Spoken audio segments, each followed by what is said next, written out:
I've always hated the city.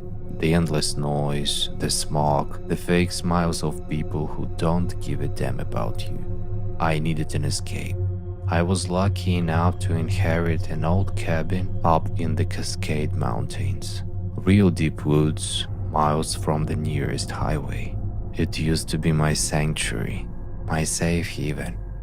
Until that night. Let me tell you why I'm never going back. The work week had been hell, so I just threw some groceries in the back of my SUV and drove north. The drive took forever. By the time my tires crunched onto the gravel driveway, the sun was already gone. The forest stood like a wall around the property, dark and silent. I was so drained, I didn't even unpack. I just crashed onto the bed and fell into a dreamless sleep.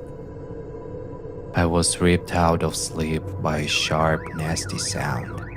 My car alarm. It was screaming through the woods, echoing all the trees. I checked my watch, 2:15 a.m. My first thought was bear or raccoon. Animals out here are always digging through trash. I looked out the window, pitch black, nothing there. I hit the key fob and the wailing stopped. The silence rushed back in, but I was wide awake now. I was just drifting off when it happened again. This time I didn't get up. I just lay there in the dark, annoyed. Seriously? I thought. I gotta check the wiring tomorrow. I hid the key through the covers. Silence. But exactly 5 minutes later, it screamed for the third time. Once is an accident, twice is a coincidence, 3 times. That's a pattern. A cold knot tightened in my stomach. Bears don't wait exactly 5 minutes. Pulling myself together, I slid out of bed quietly. I didn't turn on the lights. That's the golden rule. If someone's out there, don't show them where you are. I grabbed the window and peeled back the curtain just an inch. I waited, and then, in the dim light of the motion sensor lamp by the garage, I saw movement. A shadow detached itself from the bushes. That wasn't a bear, and it definitely wasn't a human.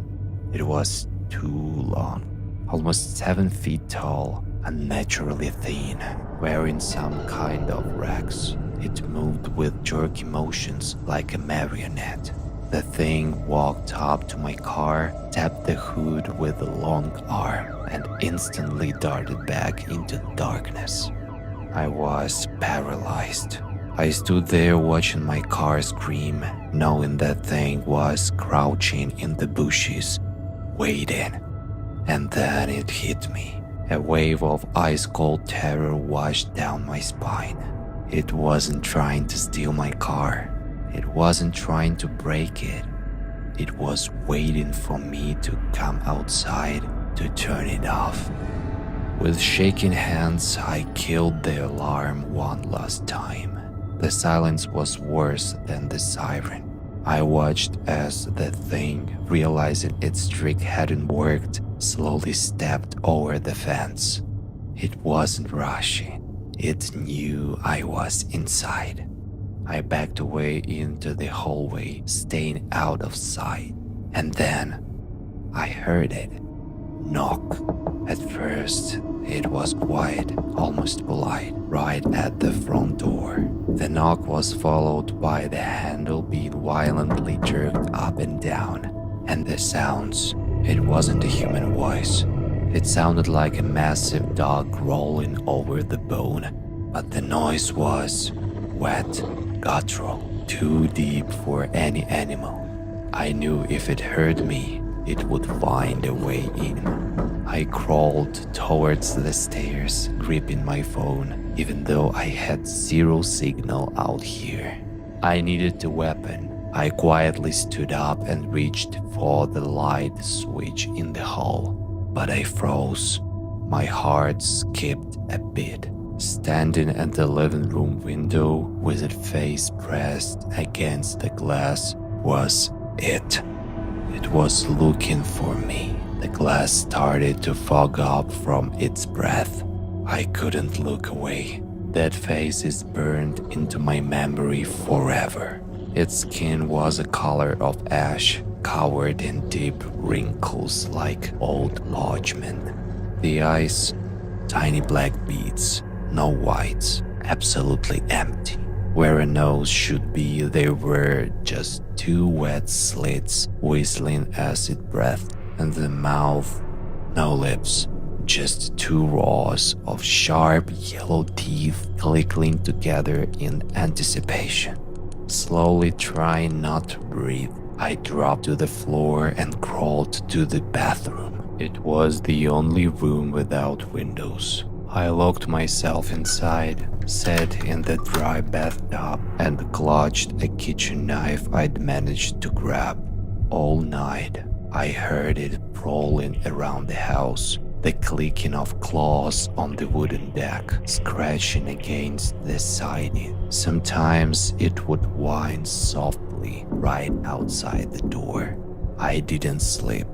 I sat there until my eyes burned and the sky turned gray through the tiny vent window. When the sun was high, I risked coming out. The front door was still standing, but it was shredded. The handle was nearly ripped off. I didn't back. I just grabbed my keys, sprinted to the car, jumping over massive barefoot prints in the mud, and slammed on the gas. I didn't stop until I hit the first town. Back on the highway, I turned on the radio. The news mentioned 3 missing hikers in that area. Rangers found their tents torn open from the inside. No bodies.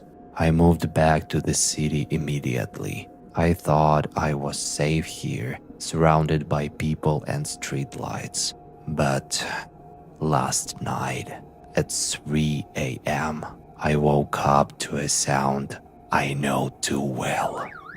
My car alarm was blaring in the parking lot below my apartment. I didn't go to the window, and I didn't turn it off. I just lay there in the dark,